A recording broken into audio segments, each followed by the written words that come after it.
Cette chronique est consacrée à la situation actuelle du secteur privé national. Comment va le secteur privé? Comment vont les affaires pour les entrepreneurs, les entreprises formelles dans notre pays? Voilà une question que j'ai souvent posée ces derniers temps à des chefs d'entreprise et presque tout le temps, la réponse ne varie pas. Elle est la suivante. Les activités vont très mal. Le secteur privé va très mal.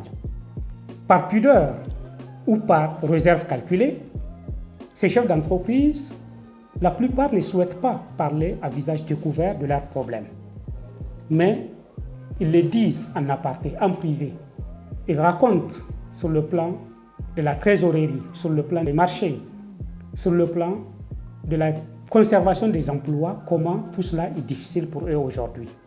Je mets dans ces confidences aussi ma propre expérience de chef d'entreprise qui a vu son chiffre d'affaires diminuer de plus de 50% entre 2023 et 2024 et qui a dû aussi mettre en chômage technique et puis plus tard complètement licencier une vingtaine de personnes. Et c'est la même situation qui est vécue dans presque toutes les entreprises, tous les secteurs confondus. Pourtant, depuis le 26 juillet 2023, on ne peut pas dire que le gouvernement du Niger et le CNSP n'ont pas fait des efforts pour maintenir la quiétude de notre pays, pour maintenir le pays en ordre de marche. Il y a eu des mesures sur beaucoup de plans qui ont permis au pays d'être un peu plus résilient. On peut citer la baisse des prix des hydrocarbures, la baisse des prix des soins de santé, la baisse récente du prix du ciment. Il y a eu aussi beaucoup d'autres mesures sociales. L'élan de solidarité qui a été observé, tout cela a permis à notre pays de mieux résister. Seulement dans cette chronique, j'aimerais attirer l'attention de nos autorités, de notre gouvernement et du CNSP sur le fait de ne pas perdre de vue la nécessité aussi d'avoir un plan de sauvetage pour le secteur privé formel. Parce que sans plan de sauvetage pour le secteur privé formel, nous risquerons à moyen terme, dans quelques mois, de continuer à compter les morts parmi nos entreprises. Déjà, nous en avons perdu beaucoup.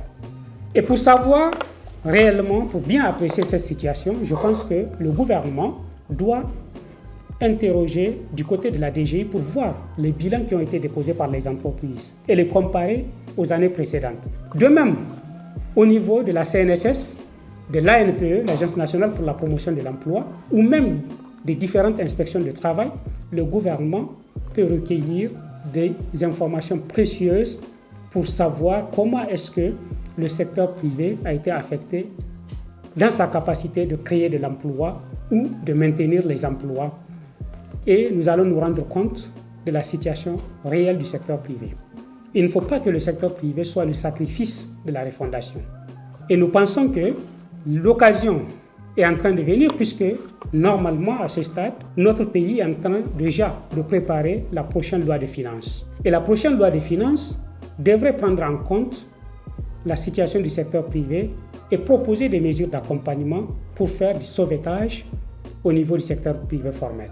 La Chambre de commerce, au lendemain du retrait de notre pays de la CEDEAO, a mis en place 2 comités pour réfléchir sur les impacts de ce retrait sur les entreprises et sur notre économie nationale. 2 rapports existent au niveau de la Chambre de commerce, l'un qui a pu apprécier les impacts à court terme et l'autre qui a apprécié les impacts à moyen terme. Ce rapport a été présenté solennellement au Premier ministre devant une bonne partie du gouvernement et des membres du CNSP au cours du mois de mai dernier. Bien que lors de sa présentation, il n'a pas reçu beaucoup d'enthousiasme, il y a lieu de réexaminer ces rapports ou toutes les autres documentations disponibles pour pouvoir faire en sorte que le gouvernement prenne des décisions urgentes et courageuses en faveur du secteur privé national. Et cela est important parce que aussi au niveau de l'AES, le secteur privé du Burkina Faso, du Mali, sont en train de s'organiser pour jouer leur partition dans cette nouvelle alliance que nos 3 pays viennent de mettre en place.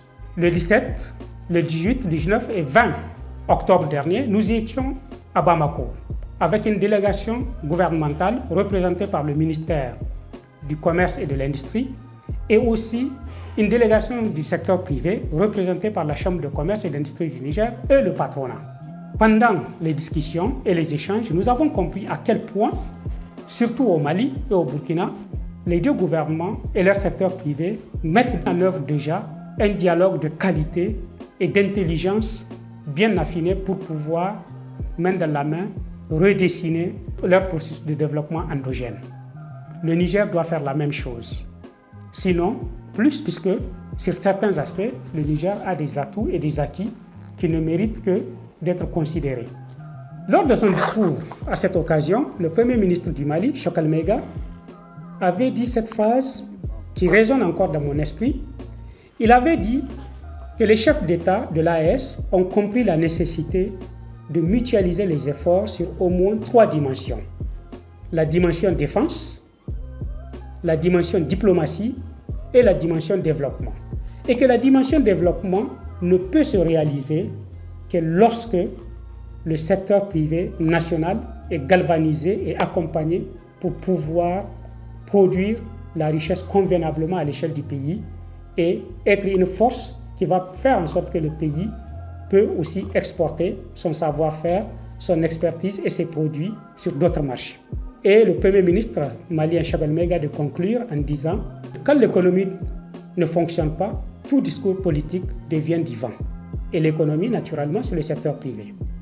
Donc, ça urge aujourd'hui, nous sommes au dernier trimestre de l'année 2024, ça urge qu'il y ait la réinstauration d'un dialogue de qualité entre le secteur privé et le secteur public au Niger pour aborder les vrais problèmes du secteur privé et faire en sorte que le gouvernement, dans les prochaines mesures qu'il prendra en 2025, que le secteur privé soit davantage soutenu pour qu'il joue son rôle dans le développement de notre pays.